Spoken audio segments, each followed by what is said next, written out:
You know that feeling when you walk into a room and sense something isn't quite right. The air feels different, heavy, like secrets have been pressed into the walls for so long they've started to seep out. That's what it must have felt like in the parlor of the Henderson house on that cold February morning in 1853. Picture this. A woman in her early 40s, still in black morning dress, sitting at her husband's mahogany desk. Her name was Margaret Henderson, and her fingers were trembling as she held a piece of paper, crisp, legal, official-looking, the kind of document that changes everything. Outside, the Virginia winter pressed against the windows. You could hear the bare branches scraping the glass like they were trying to get in, or maybe trying to warn her. The fire in the hearth was burning low, and she hadn't called anyone to tend to it. She just sat there, reading the same paragraph over and over again, her lips moving slightly with each word. In the kitchen, just down the hall, a man named Samuel was washing dishes. He was moving slowly, methodically, the way you do when you're trying to make time stand still, because he knew, somehow he knew that whatever was written on that paper in Margaret's hands was about him. You see, this isn't just another story about the antebellum South. This isn't about plantations with white columns or fields of cotton stretching to the horizon. This is about something more intimate, more complicated, more human. This is about what happens when love exists in a place where it's not supposed to, when kindness emerges from a system designed to crush it, when one woman decides to do something so radical, so dangerous, that it could destroy everything she has left. But I'm getting ahead of myself. Let me take you back. Let me show you how we got to that moment. Because the thing about history is, it's never just about the big moments. It's about all the small ones that led up to it. The glances across rooms, the whispered conversations after dark, the choices made when no one was watching. The choices that define who we really are when the world isn't looking. When there's no reward for doing the right thing, only risk. Margaret Henderson wasn't a hero in the traditional sense. She wasn't giving speeches or leading movements or making grand gestures that would echo through history books. She was just a woman, a quiet, ordinary woman living in Richmond, Virginia, in a time when women had few choices and even fewer rights. But she was about to make a choice that would change everything. Not for everyone, but for one person. And sometimes saving one person is enough. Sometimes it's everything. The Hendersons weren't what you'd call wealthy, not by Virginia standards in the 1840s. Richard Henderson owned a modest printing business in Richmond, and they lived in a two-story brick house on the edge of town. Nothing grand, nothing that would make you stop and stare, but comfortable, respectable, the kind of life where you had enough, and that was enough. They had been married for 18 years when this story really begins. No children, which was unusual. In those days, people talked. Neighbors would drop subtle comments about empty nurseries and quiet houses. Margaret would hear the whispers at church, see the pitying looks from other women who had 4, 5, 6 children clinging to their skirts. Some of the looks weren't just pity. There was judgment there, too. What was wrong with her? Was she barren? Was it God's punishment for some secret sin? Was she doing something unnatural to prevent pregnancy? The speculation never stopped, and Margaret learned to smile through it, to deflect with practiced grace, to pretend the words didn't cut as deep as they did. But Margaret and Richard seemed content with each other. You'd see them walking together on Sunday afternoons, her hand resting lightly on his arm, talking in that easy way that comes when two people have learned each other's rhythms. They'd discuss everything: books they were reading, politics of the day, philosophical questions about right and wrong. Richard valued Margaret's mind in a way that was unusual for the time. He didn't just see her as a wife, a housekeeper, a potential mother. He saw her as a partner, an equal, someone whose thoughts and opinions mattered. Richard was a quiet man, the kind who listened more than he spoke. He had gentle eyes, the sort that seemed to actually see you, not just look at you. His hands were always stained with printer's ink, no matter how much he scrubbed them. Black crescents under his fingernails, smudges on his shirt cuffs that drove Margaret crazy when she was doing laundry. She used to tease him about it, say he was slowly turning into a newspaper himself, all black and white and full of stories. He'd laugh at that, a soft, rumbling laugh that started in his chest and made his whole body shake slightly. And he was fair in his business dealings, which earned him respect, but not necessarily wealth. Because being fair and being rich, well, those things didn't always go hand in 1840s Virginia. Richard could have cheated his customers, used cheaper materials, overcharged for rush jobs the way some printers did. He could have exploited his workers, cut corners, maximized profits at the expense of quality and ethics. Plenty of businessmen did, but he didn't. He charged what was fair, delivered quality work on time, treated everyone, from the wealthy plantation owners to the free black shopkeepers, with the same courtesy and respect. This earned him a reputation for integrity, but it also meant he'd never be rich. The unscrupulous businessman always seemed to make more money, live in bigger houses, wear finer clothes. Now, here's where the story takes its first turn. In the spring of 1844, Richard purchased Samuel. I know, that word purchased, it sits wrong in your mouth, doesn't it? It should, but that's the language they used. That's how the paperwork read. And I need you to understand the reality of it, not sanitize it, because what happens later only makes sense if you grasp how abnormal, how revolutionary her eventual choice truly was. Samuel was 22 years old when Richard bought him at an auction in Raleigh, North Carolina. He'd been sold away from his mother and two sisters just 3 weeks earlier. The man who owned him before, a tobacco farmer named Clemens, had gotten into gambling debts, deep ones, the kind where men came to your door at night with threats and hard faces. Clemens had to liquidate everything. The farm, the equipment, the livestock, and the people he owned, because in that sick system, human beings were just another asset to be sold. Samuel remembered that day for the rest of his life, would wake up decades later with the memory of it still fresh and terrible. Standing on an auction block in the spring sunshine, men circling him like he was a horse they were thinking of buying, prodding his arms to check his muscle, making him open his mouth so they could look at his teeth, check for rot or weakness, discussing his value like he couldn't hear them, like he wasn't standing right there, like he was already just an object. His mother had been sold first, before Samuel was even brought to the block, to a plantation owner heading to Georgia, deep south, where the work was brutal and the life expectancy for enslaved people was measured in years, not decades. Samuel watched her being led away, shackled at the wrists, her face frozen in that expression of grief so profound it goes beyond tears. She didn't look back, couldn't bear to, just walked forward with her shoulders squared, trying to maintain some dignity in a moment designed to strip all dignity away. His sisters went next, together at least, sold to a household in South Carolina. They were younger than Samuel, 19 and 17, and the man who bought them looked at them in a way that made Samuel's stomach turn. But there was nothing he could do, nothing any of them could do. They were property, and property didn't get to object to how it was used. And then it was Samuel's turn, stripped to the waist so buyers could inspect his body, forced to jump to demonstrate his fitness, asked questions about his skills, his experience, his ability to work. The auctioneer called out his attributes like he was selling furniture: strong back, good teeth, no signs of disease, experienced in tobacco farming, bids start at $500. Richard Henderson had come to the auction reluctantly that day. Richard hadn't wanted to buy a slave. The very idea made him sick to his stomach. He'd grown up in Richmond, son of a merchant who'd managed to make a living without owning anyone, and Richard had absorbed his father's quiet distaste for the institution.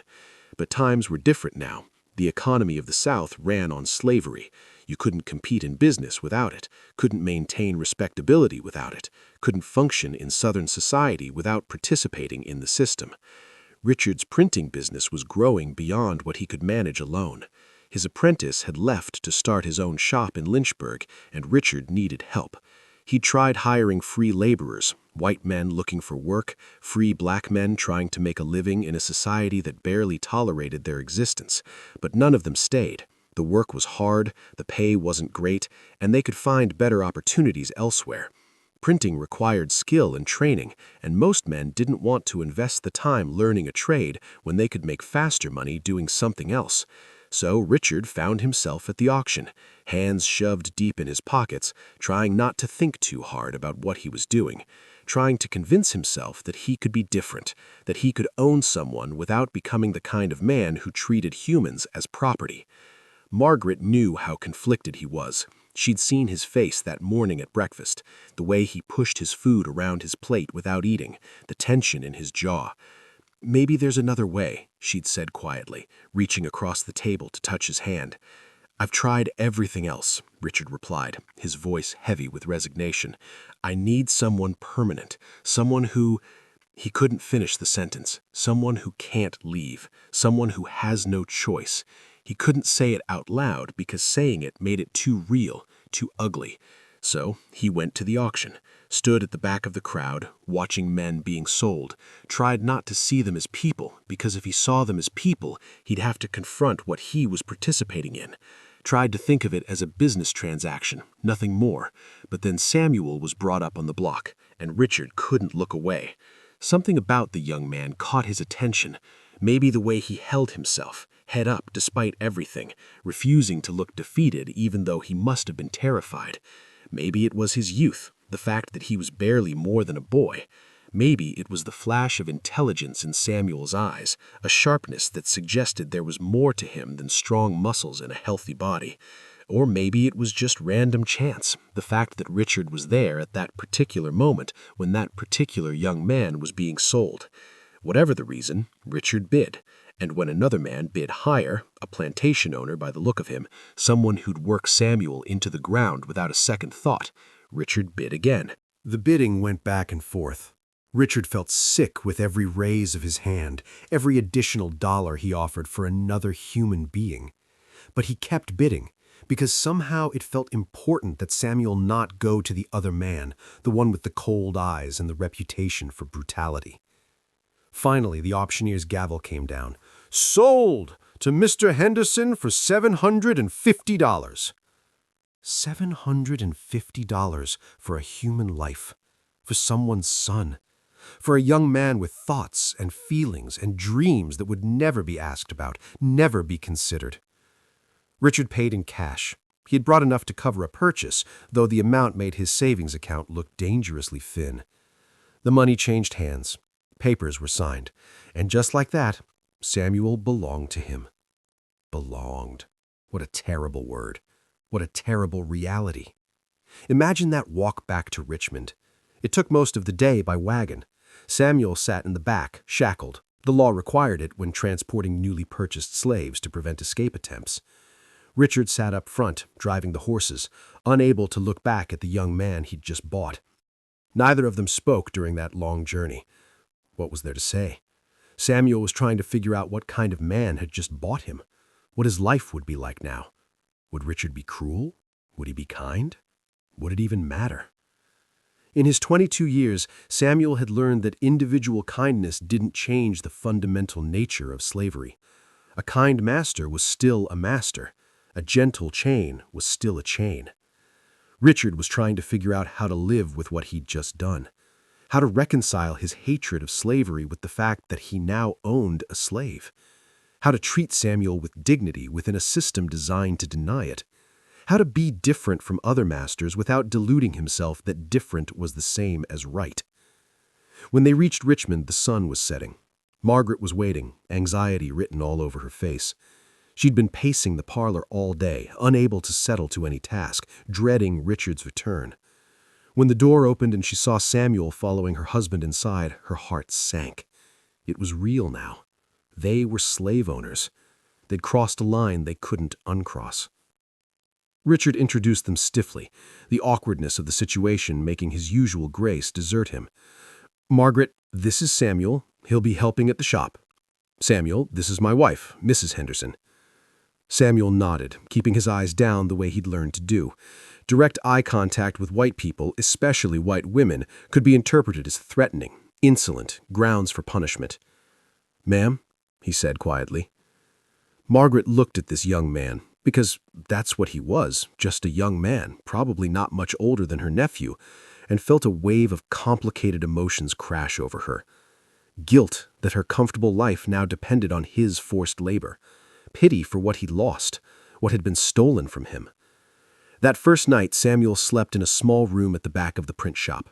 It was barely more than a closet, space for a narrow cot, a single shelf, a hook on the wall for his coat, the only coat he owned, the only possession beyond the clothes on his back. But it was more privacy than he'd had on Clement's farm, where the enslaved workers slept in a common quarters, 30 people packed into a space meant for half that many.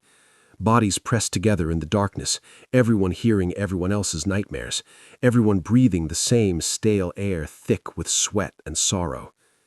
He lay awake for hours that first night, staring at the ceiling, trying to adjust to this new reality. New city, new owner, new life. He learned not to hope for too much. Hope was dangerous when you were enslaved, could break your heart in 1,000 small ways. Every time you hoped a master might be kind, you risked crushing disappointment. Every time you hoped to see your family again, you carved the loss deeper into your soul. Every time you hoped for freedom, you felt the weight of your chains more heavily. So Samuel had learned to live without hope, to just survive day by day, to not look too far ahead, because looking ahead meant seeing an endless tunnel of slavery stretching to the grave. But lying there in the dark, he couldn't help wondering, what would this life be? The next morning, Richard showed Samuel the print shop. It was a beautiful space if you understood the craft, and Samuel didn't, not yet, but he would learn to appreciate it. 2 printing presses dominated the room, older models but well-maintained, their mechanical guts clean and oiled. Drawers upon drawers of metal type, organized by font and size, each tiny letter a precise piece of engineering. Barrels of ink in different colors, black mostly, but also red, blue, and green. Stacks of paper in different weights and colors, from the cheapest newsprint to expensive linen paper for formal announcements.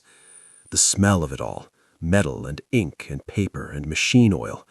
It would become Samuel's daily atmosphere, so familiar he'd eventually stop noticing it, except when he left the shop and returned to it. "Can you read?"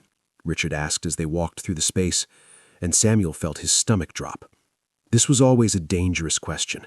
Some masters wanted educated slaves because it made them more useful.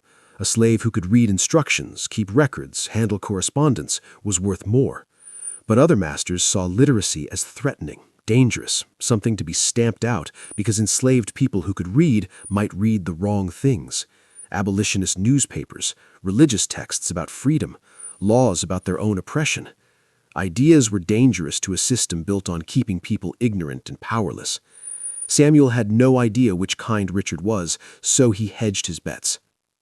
"A little, sir," he said carefully. "My letters and numbers, basic things." This was a lie. Samuel couldn't read at all. He knew what letters looked like, could recognize his own name when it was written, but actual reading, stringing letters into words, words into sentences, sentences into meaning, was beyond him. But he'd learned that admitting complete ignorance made you seem useless, and useless slaves got sold to harder masters, worse situations. So he lied, hoping Richard wouldn't test him too thoroughly, hoping he could learn fast enough to make the lie become truth before he was caught in it. Richard just nodded, seemingly accepting Samuel's claim. "Good. You'll need to read to do this work properly. I'll teach you more." Samuel's heart skipped. Just like that? No testing to see if he was lying? No punishment for potentially lying? Just an offer to teach? He didn't know what to make of it. Didn't know if it was genuine or a trick, if Richard was testing his obedience or actually meant to help him. So he just nodded and said, "Yes, sir. Thank you, sir." And Richard began showing him the basics of the printing trade, how to set type, picking out individual letters from the drawers, arranging them backwards so they'd print forward, a skill that required reading and spatial reasoning and patience. How to lock the forms into the press, making sure everything was tight and level so the print would be crisp and even. How to mix ink to the right consistency. Too thick and it wouldn't spread properly, Too thin and it would blur. How to operate the press itself, the satisfying mechanical rhythm of it, the thunk and slide as the plate pressed against the paper. The way blank sheets went in and came out transformed, covered in words and images. Samuel was fascinated. The work was hard, yes, standing all day, repetitive motions that made your back and shoulders ache, constant attention to detail because one mistake could ruin an entire job. But there was something magical about it, too. The way words became physical things, how ideas could be multiplied and spread. One person's thoughts could be printed 1,000 times, reach 1,000 different minds. It was power, in a way. The power to spread information, to share stories, to influence what people knew and thought. Over the next few weeks, Samuel threw himself into learning. He watched everything Richard did, asked questions when he dared, practiced when Richard wasn't looking. He learned the difference between serif and sans serif fonts, when to use each one. He learned how to space text properly, how to create emphasis through size and boldness, how to lay out a page so it was both attractive and readable. He learned the printer's vocabulary, terms like leading and kerning and justified. But more than the technical skills, what caught Richard's attention was Samuel's hunger to understand. He didn't just learn how to do tasks mechanically, he wanted to know why. Why this font instead of that one? Why did certain paper work better for certain jobs? Why did the ink need to be precisely this consistency? What was the reasoning behind every choice?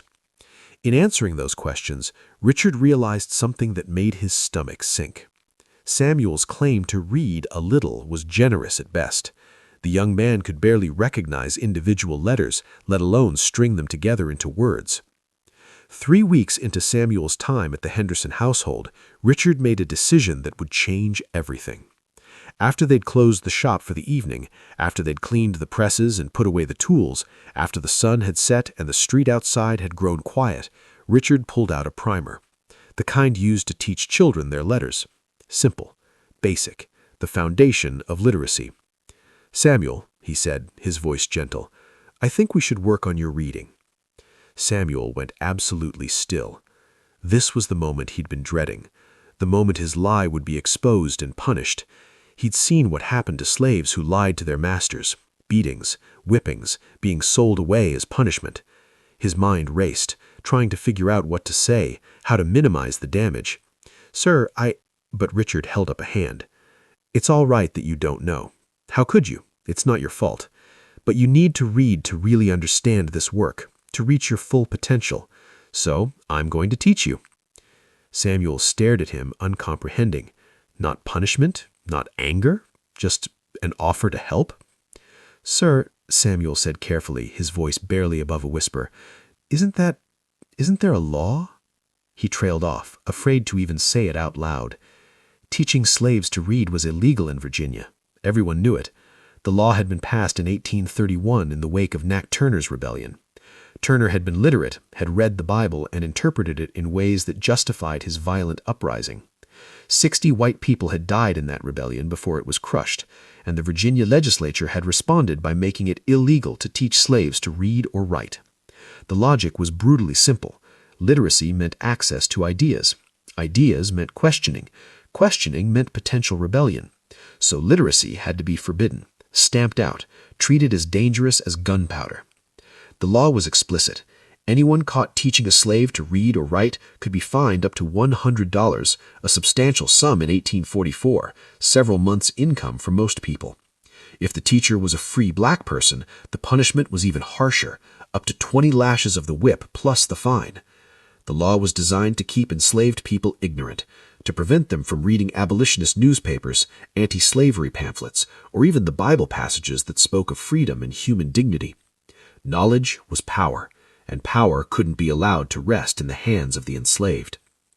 "Yes," Richard said simply, acknowledging what Samuel couldn't quite say. "There is a law, but some laws are wrong, and I don't intend to follow wrong laws in my own shop."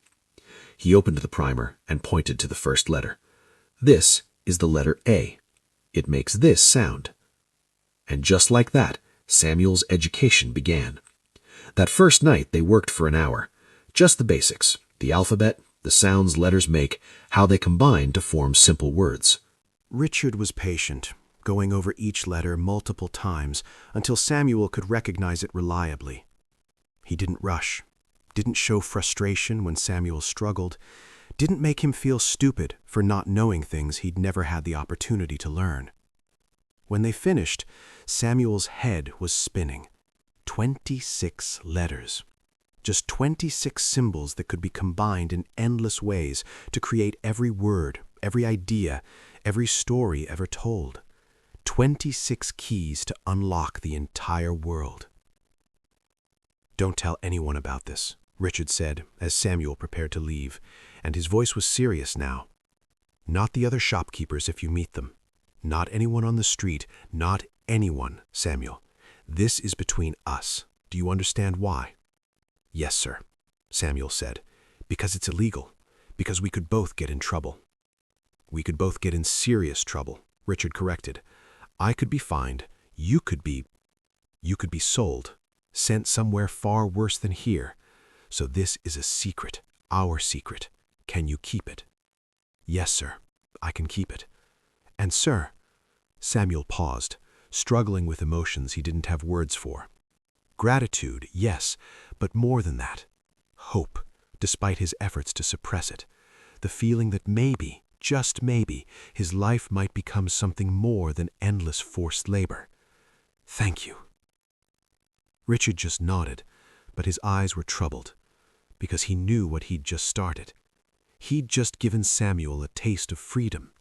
Intellectual freedom, the freedom that came from being able to read and think and understand the world. And once you gave someone that taste, you couldn't take it back.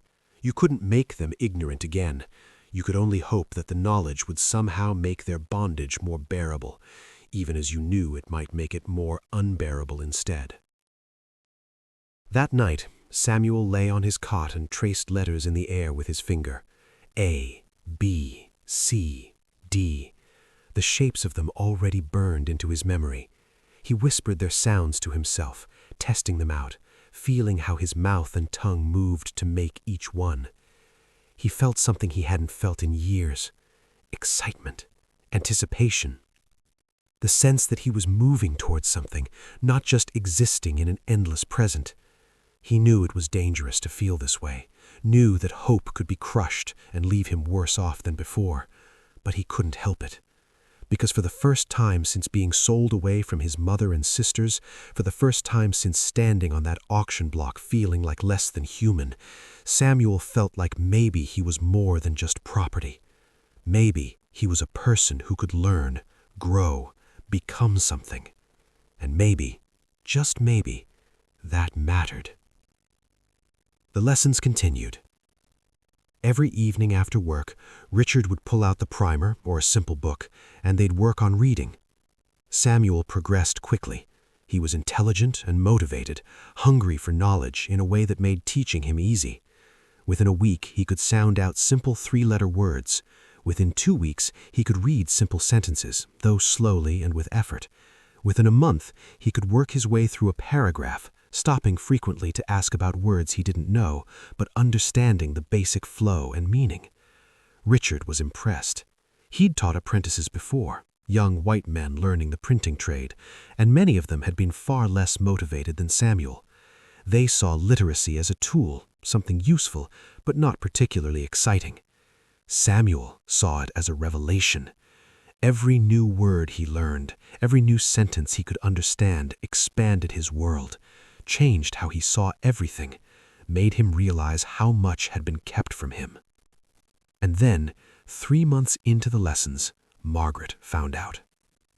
It was a humid July evening, the kind of night when the air is so thick you can barely breathe. Margaret had made dinner and brought it to the shop, figuring Richard had worked late and forgotten to eat. Again. He did that sometimes, got absorbed in a job and lost track of time. She pushed open the door quietly. It stuck in humid weather, and she'd learned to ease it rather than shove.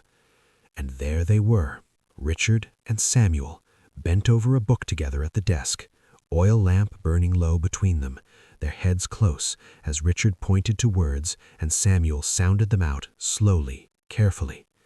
The quick brown fox jumps.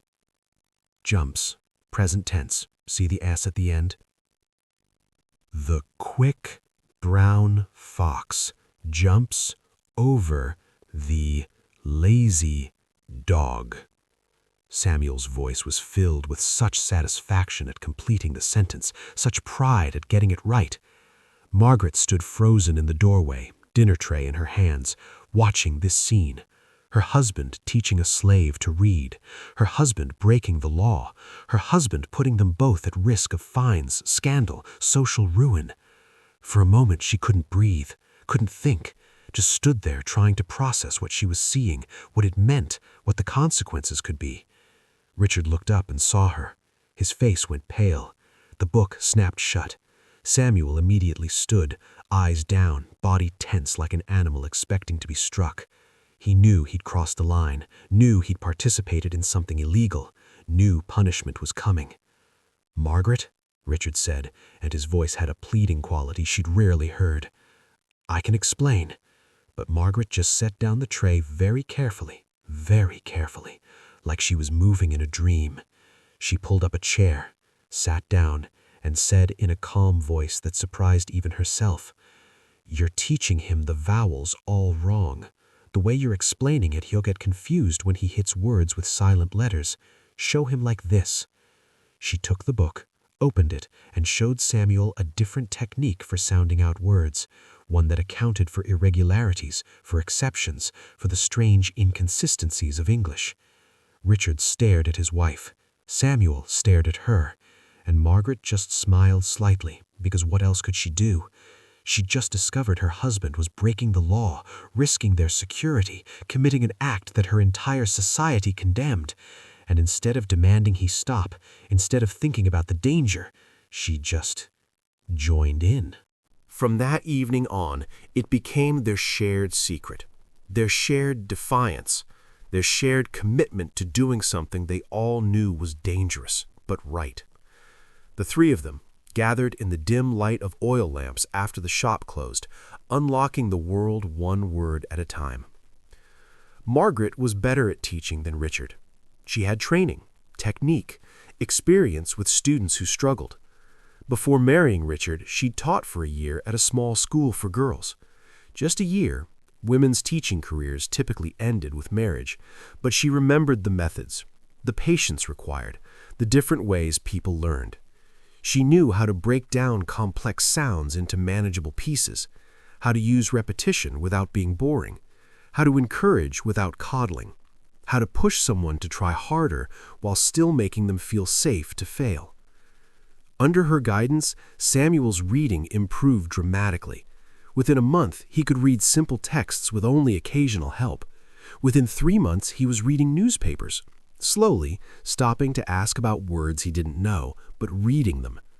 Within 6 months, he'd finished his first book, a collection of Aesop's fables that Margaret had given him. When he returned it, his hands were gentle on the cover, treating it like something precious. Because it was precious, not just the physical book, but what it represented. Knowledge, stories, ideas that had traveled across centuries to reach him. "What did you think?" Margaret asked, genuinely curious about his reaction. Samuel was quiet for a moment, gathering his thoughts. He'd learned that Margaret and Richard actually wanted to hear what he thought, not just receive expected platitudes. They asked questions and then listened to the answers, a radical act in a society where enslaved people's opinions were never sought and rarely tolerated. "I think," he said slowly, "the stories are simple, but the truths in them are not. The lion and the mouse, that one made me think for days." "Why?" Margaret leaned forward, interested. "Because the lion was powerful and the mouse was weak, and the lion showed mercy, didn't kill the mouse even though he could have. And later, when the lion was trapped, the mouse saved his life. The mouse was the only one who could because he was small enough to gnaw through the ropes. It's about—" He struggled for the words, wanting to articulate something important. "It's about how power isn't everything, how even the weakest person can matter, how kindness is never wasted even when you show it to someone who seems insignificant, how mercy can come back to save you." Margaret felt tears prick her eyes. This young man, who'd been treated as property his whole life, who'd been bought and sold like livestock, finding hope in a children's fable, finding meaning in a story about a tiny mouse saving a mighty lion, seeing himself, perhaps, as the mouse, small, powerless, but still capable of mattering. "Yes," she said softly, her voice thick with emotion. "That's exactly what it's about. And Samuel, you're not insignificant. You matter." Samuel looked at her, and for a moment, the careful distance he maintained, the protective emotional armor all enslaved people wore, cracked slightly. Now, I need you to understand something crucial about the dynamic that was developing in the Henderson household. This wasn't some fairy tale where kindness erased the fundamental injustice of slavery. Samuel wasn't treated like family. Let's not romanticize it into something it wasn't. He still lived in that small room at the back of the shop, barely big enough to turn around in. He still worked long hours, 6 days a week, from dawn until well after dark. He still had no legal rights, no freedom, no say in his own life. He couldn't leave, couldn't refuse work, couldn't demand payment beyond the minimal food, clothing, and shelter Richard provided. He couldn't make decisions about his own future, couldn't choose where to live or what to do or who to spend time with. The fundamental injustice of his position didn't disappear just because his owners were kinder than most. And there were constant reminders of this injustice, little moments that would slice through any illusion of equality like a knife through silk. Like the time a customer came to the shop, a plantation owner from outside Richmond, and spoke to Richard about a print job, completely ignoring Samuel, even though Samuel was the one who'd done most of the work on the man's previous order, who'd stayed late 3 nights to finish it on time, who'd caught and corrected errors in the original text. Samuel had to stand there, silent, invisible, while Richard took credit for his labor. Had to smile and nod and play the role of the simple servant, while his actual skill and intelligence were erased. Or the time Margaret asked Samuel to run an errand at the market. They needed more ink and paper, supplies the shop was running low on. Samuel was halfway there when a slave patrol stopped him. 3 white men on horses, empowered by law to stop any black person and demand proof they weren't a runaway. "Boy, you think you're going?" one of them said, the word dripping with contempt. "I'm on an errand for my master, sir," Samuel said, keeping his voice respectful, his eyes down. You learned how to talk to slave patrols if you wanted to survive. Absolute deference, no hint of resistance or pride. "I'm on an errand for my master, sir. Mr. Henderson, the printer. I'm getting supplies for the shop." "You got papers, proof you're supposed to be out?" Samuel produced the letter Richard had written, granting him permission to be out unaccompanied.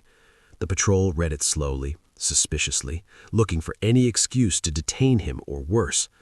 They asked questions. Where was he going exactly? What was he buying? How long would it take? When would he be back?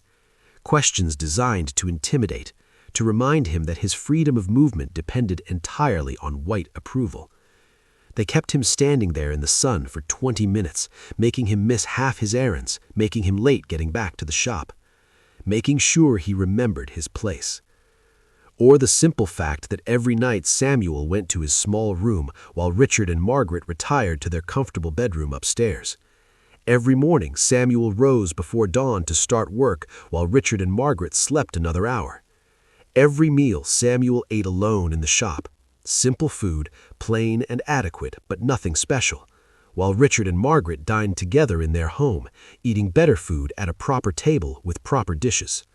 The divide was always there, always visible, always enforced by the structure of slavery itself. You couldn't escape it, even when individual people tried to soften it. The system was bigger than any one person's kindness. But within that deeply flawed, deeply broken system, something genuine was growing. Respect, trust, the beginning of something that in another world, another time, you might even call friendship, though that word itself was complicated, loaded, perhaps impossible to apply accurately to a relationship between enslaver and enslaved. Richard started asking Samuel's opinion on jobs. Not in a performative way, not to make himself feel better about being a slave owner, but genuinely asking, genuinely wanting to know what Samuel thought. Which font would work better for a particular client's needs? How should they solve a layout problem when the text was too long for the space? Should they invest in new equipment, and if so, what kind? At first, Samuel was hesitant to answer. Offering opinions felt dangerous, presumptuous. Enslaved people who got too comfortable expressing themselves could face punishment for being uppity or forgetting their place. But Richard was patient. He'd ask a question, wait for an answer, and if Samuel demurred or gave some vague non-response, Richard would gently push. "I really want to know what you think. You work with this equipment every day. You understand it as well as I do, maybe better. Your perspective is valuable." And gradually, carefully, Samuel began to speak up, to suggest improvements to their workflow, to catch errors before they became expensive mistakes, to recommend different approaches to challenging jobs, to take pride in the work they did together, even though the profits went entirely to Richard, even though Samuel's name would never appear on anything they printed, even though his contributions would never be acknowledged publicly. Margaret would talk with Samuel too when he came to the house for meals or to help Richard with something.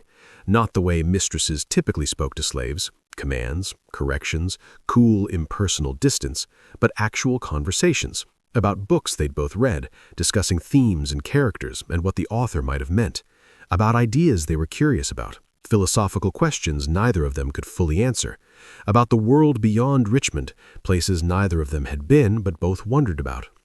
She lent him volumes from Richard's modest library, a collection built slowly over years of careful purchasing. First, more fables and simple stories, tales that were easy to read but rich with meaning. Then history books about ancient civilizations, the rise and fall of empires. Then philosophy, Plato and Aristotle, though heavily simplified translations. Then poetry, Shakespeare's sonnets, which Samuel found almost impossibly beautiful and spent weeks trying to fully understand. Samuel devoured them all, staying up late by candlelight in his small room, reading until his eyes burned and his head ached and his candle finally guttered out. He'd read the same passages multiple times, trying to extract every bit of meaning, committing favorite lines to memory. In the morning, he'd wake early, had to wake early, work started at dawn, but exhausted in a way that felt good, exhausted from learning rather than just laboring. Years passed like this. 1844 becoming 1845, then 1846, then 1847. The seasons turned, hot, humid summers, crisp autumns, cold winters, wet springs, and the Henderson household found its rhythm. The print shop did well enough, not booming, not making them wealthy, but steady. They had regular customers who appreciated the quality of their work. They had a decent reputation in Richmond's small business community. They had enough work to keep them busy, but not so much they were overwhelmed. Samuel became invaluable to the operation, though this fact was never acknowledged publicly. Richard often said, though only in private, to Margaret late at night when no one else could hear, that he couldn't run the business without Samuel anymore, that Samuel knew the shop as well as he did, maybe better in some ways, that Samuel had an eye for quality and detail that was remarkable, a perfectionism that elevated every job they took on. "I wish," Richard said one autumn of 1847, lying in bed beside Margaret, speaking to the darkness more than to her. "What?" Margaret asked gently, knowing from his tone that he was about to say something difficult. "I wish he could be a partner, a real partner, not just my slave, share in the profits, have a stake in the business, have his name on the sign outside, Henderson and Samuel, printers. Be recognized for his contributions. But—" He shook his head against the pillow, frustrated by the impossible reality. "The law won't allow it. He's property, not a person, legally speaking. I can't even pay him proper wages without facing questions about whether I'm allowing him too much independence, whether I'm undermining the institution of slavery, whether I'm getting ideas above my station." Margaret was quiet for a long time, thinking about this impossible wish, thinking about how wrong it was that Samuel's skill and intelligence and hard work meant nothing legally, that he could be brilliant and still be property, that he could contribute everything to the business's success and have no claim to any of it. "Maybe someday," she said finally, though she didn't really believe it, "maybe things will change. Maybe slavery will end." "Maybe," Richard said, but his tone made clear he didn't believe it either. Because the truth was, slavery was getting stronger in Virginia, not weaker, more entrenched, more defended, more legally protected. After Nat Turner's rebellion in 1831, white Southerners had responded not by questioning slavery, but by tightening its chains. More laws to restrict enslaved people's movement, assembly, education, more paranoia about rebellion, more determination to prevent any possibility of uprising, more ideological justification for the system, ministers preaching sermons about how slavery was biblically ordained, how it was God's will that some people serve others, professors developing theories about racial hierarchy, about innate differences that supposedly justified treating people as property. Politicians building entire careers on protecting slavery, on expanding it, on ensuring it would never end. The dream some people had held after the Revolution, that slavery might gradually die out, become economically obsolete, fade away peacefully, had vanished entirely. Instead, slavery was being defended as a positive good, a natural and beneficial system that helped both master and slave. The cotton boom had made slavery more profitable than ever. The invention of the cotton gin meant Southern plantations could process cotton faster, grow more of it, make more money from it. And cotton required enormous amounts of labor. Planting, tending, harvesting, all of it brutally hard work done by hand under the fierce Southern sun. The more profitable cotton became, the more valuable enslaved people became. The more the entire Southern economy came to depend on slavery, the more impossible it became to imagine ending it. In this climate, the small bubble of relative kindness the Hendersons had created felt increasingly fragile. They all knew it. They all felt how precarious their situation was, how easily it could all come crashing down.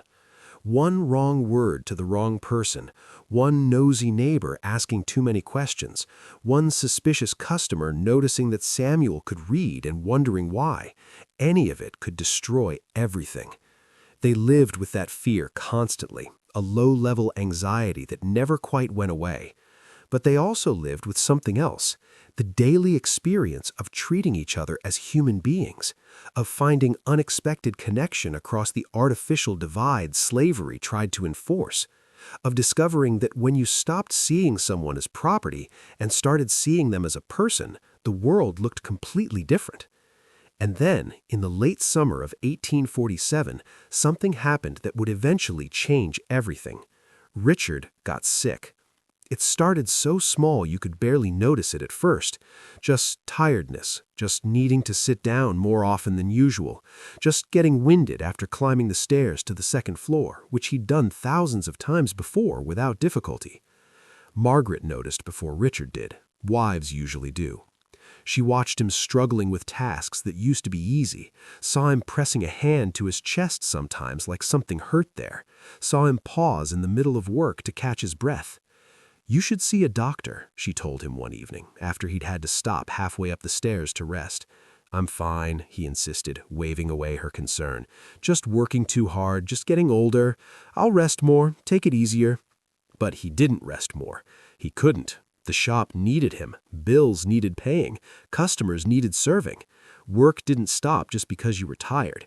So he kept working, even as his body began betraying him, even as the tiredness got worse, even as the breathlessness became more frequent, even as he started waking up at night with pain in his chest, sharp and frightening, making him wonder if he was dying right then. By autumn, he couldn't hide it anymore. The symptoms were too obvious, too severe. He'd have to stop in the middle of conversations, gasping for air like he'd just run a mile. His face would go pale and clammy, sweat beading on his forehead even on cool days. Sometimes his hands would shake as he tried to set type, the tiny metal letters slipping from his fingers. Samuel started doing more and more of the physical work, taking on tasks that required strength or stamina. Richard would direct from a stool, sitting because standing was too exhausting, pointing and instructing while Samuel did the actual labor. Neither of them acknowledged what was happening out loud, that Richard was getting sicker, that the work was falling increasingly to Samuel, that the balance of their relationship was shifting in ways that should have been impossible, given that Samuel was enslaved and Richard was the master. but the reality was undeniable. Finally, in November 1847, Margaret insisted Richard see Dr. Matthews, their family physician for years. Matthews was an older man, probably in his 60s, with gray side whiskers and kind eyes that had seen a lot of suffering. He examined Richard thoroughly in the Henderson parlor while Margaret waited anxiously outside, listened to his heart with his stethoscope, pressing the cold metal against Richard's chest, asked detailed questions about symptoms. When did the breathlessness start? How often did he have chest pain? Did he wake at night struggling to breathe? Did his ankles swell? Had he noticed any other changes? Richard answered honestly, describing months of slow decline he'd been trying to ignore. Matthews's face grew more serious as the examination continued. Finally, he packed away his instruments and gestured for Margaret to come in. "Your heart," Matthews said to Richard, his voice gentle but honest, "it's not working as it should. The rhythm is irregular. I can hear it skipping beats. The strength is diminished. It's not pumping blood efficiently. The symptoms you're describing all point to a fundamental weakness of the heart muscle itself." "What does that mean?" Margaret asked, though she already knew. You could hear it in Matthews's tone, see it in the way he wouldn't quite meet her eyes. "It means rest, complete rest. No work, no exertion, no stress. No climbing stairs if you can avoid it. No heavy lifting, no long days at the shop." Richard laughed bitterly. "For how long? A week? A month?" Matthews hesitated, and in that hesitation the truth became clear. "Mr. Henderson, I'll be honest with you because you deserve honesty. This isn't something that improves with rest. Rest will help manage the symptoms, slow the decline, make you more comfortable. But the underlying condition, the weakness of the heart itself, that doesn't heal, it only gets worse." "How long does he have?" Margaret's voice was steady, but her hands were clenched tight, her knuckles were white. "I can't say for certain. Medicine isn't that precise. A year, perhaps 2 if you're very careful, perhaps more if luck is with you. But Mr. Henderson, you need to get your affairs in order. Make a will if you haven't already. Think about what happens to your business, your property, your wife after you're gone. I'm sorry to be so blunt, but you need to prepare." The room went silent except for the ticking of the mantel clock. The weight of those words, "get your affairs in order," the polite medical euphemism for "you're dying," pressing down on all of them. Margaret reached for Richard's hand.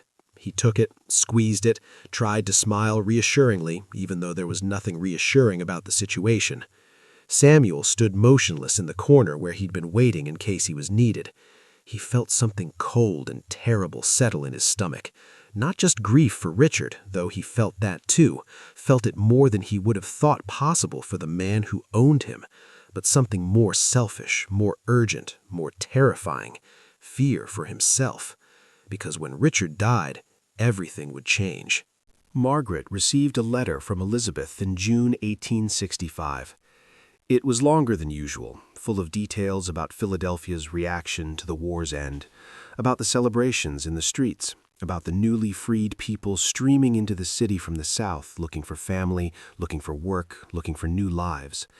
And at the end, tucked into the final page, was a passage that made Margaret's hands tremble as she read it.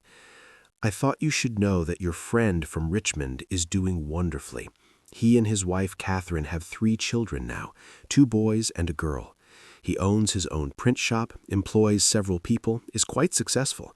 He's become involved in local politics, advocating for Negro rights and education. He's exactly the kind of man you and Richard hoped he'd become. He asked me to tell you, if I ever wrote to you again, that he thinks of you often, that he named his youngest daughter Margaret, that he will never forget what you did, and neither will his children or their children after them." Margaret read that passage over and over until the paper was worn soft from her fingers. Samuel had children, 3 beautiful children who would grow up free, who would never know the horror of the auction block, and one of them was named Margaret, a little girl who would carry her name into a future she'd never see. She sat in her quiet parlor and cried. Not sad tears entirely, but grateful ones. relief that it had all been worth it, that Samuel hadn't just survived, but thrived, that he'd built exactly the kind of life Richard had wanted for him. She'd done it. Against all odds, against a system designed to make it impossible, she'd saved one man, given him a chance at freedom. And that one man had married and had children and built a business and fought for justice. Margaret Henderson died in the winter of 1867. She was 56 years old, worn down by years of stress and the toll the war had taken. She died quietly in her sleep, alone in the house she'd shared with Richard. She was buried next to Richard in a small cemetery on the edge of Richmond, a simple gravestone. Margaret Henderson, 1811 to 1867, beloved wife. The gravestone doesn't tell you what she did, doesn't mention Samuel or Philadelphia or the choice she made. Just another widow from the war years, just another unremarkable life in a city full of them. But that's history for you. The grand gestures get remembered, the battles, the speeches, the famous names. The quiet acts of courage, the small rebellions, the individual choices to do what's right even when it costs everything, those usually disappear. Usually, but not always, because Samuel remembered. He told his children about Margaret and Richard, about learning to read by lamplight, about the trip to Philadelphia, about Margaret's courage and sacrifice, and his children told their children. The story passed down through generations, becoming part of the family's oral history. In 1920, Samuel's granddaughter wrote a memoir about her family's history. She included the story of Margaret Henderson, the white woman who'd freed her grandfather at great personal cost.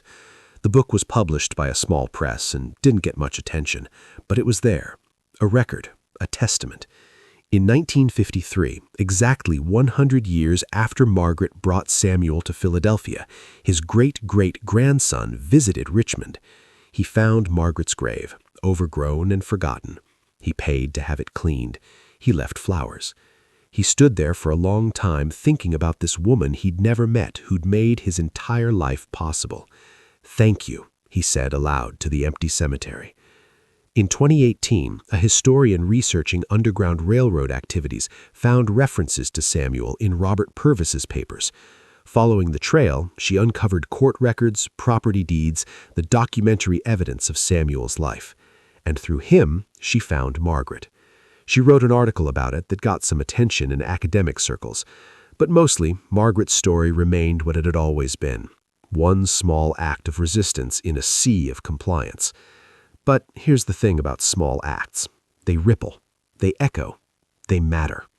Margaret didn't end slavery. She didn't change laws or win battles or make speeches that moved nations. She just saved one man. Just made one choice in one moment to value human dignity over personal comfort. But that one man lived, built a life, raised children who raised children who raised children, countless descendants who exist because Margaret made that choice, countless ripples spreading outward from that single moment of courage. And isn't that enough? Isn't that, in its own quiet way, revolutionary? We live in a world that loves grand gestures. We celebrate the heroes who change everything in dramatic, visible ways. And we should. Their contributions are invaluable. But we forget about people like Margaret Henderson, the ones who don't seek glory or recognition, who just do what their conscience demands, even when no one's watching, even when it costs them everything. History is full of Margaret Hendersons, people who hid Jews from Nazis, who helped refugees escape violence, who stood up to injustice in small, personal ways, who chose compassion over convenience. Most of them we'll never know about. Their stories died with them. They're just names on gravestones in forgotten cemeteries. But they mattered. Every single one of them mattered. Because the world changes not just through grand gestures, but through individual choices. Through one person deciding to help one other person. Through small acts of kindness multiplied across millions of people, billions of moments, countless decisions to do what's right, even when it's hard. Margaret understood this. She knew she couldn't free everyone, couldn't end slavery, couldn't solve the massive moral crisis of her society, but she could free someone, could make one choice, could extend one hand to one person and say, "Not on my watch, not if I can help it." And Samuel lived free because of it, and his children lived free, and their children. That's her legacy. Not monuments or history books or widespread recognition, just life, lived freely, spreading outward like light from a candle. So here's what I hope. I hope that somewhere, right now, there's someone hearing this story who's facing their own impossible choice, someone who has the power to help someone else but knows it will cost them dearly, someone weighing comfort against conscience, safety against sacrifice. And I hope they think of Margaret Henderson. I hope they remember that courage isn't easy, but it's possible, that sacrifice matters even when no one sees it, that doing the right thing is worth doing even when you'll never be thanked for it. Because we need more Margaret Hendersons. We always have. We always will. The world is still full of people in chains, literal and metaphorical, still full of systems that crush the vulnerable, still full of injustice that demands resistance. And it's also still full of people who can help, who can choose compassion, who can extend a hand to someone drowning even if it means risking everything. That's the choice. That's always the choice. Comfort or courage, safety or sacrifice. Margaret chose courage, chose sacrifice, and one man lived free because of it, and his children, and their children, and all the ripples spreading outward through time. That's love, real love, the kind that costs something, the kind that changes everything. Margaret Henderson died alone in a cold house in a broken city. She never knew if her choice mattered beyond Samuel himself, never knew about the grandchildren or the great-grandchildren or the historian who'd find her story over a century later.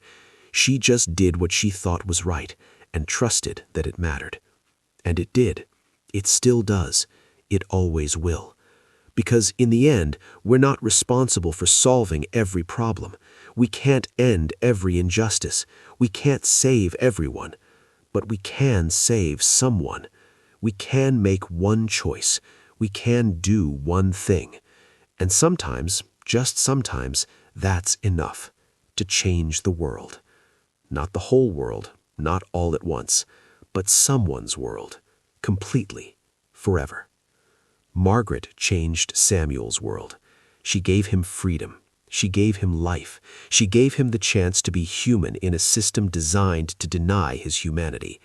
And that one act of courage echoed through generations, creating ripples that spread farther than she could ever imagine. So remember her. Remember that ordinary people can do extraordinary things, that quiet courage matters, that one choice, one sacrifice, one moment of standing up for what's right, it changes everything.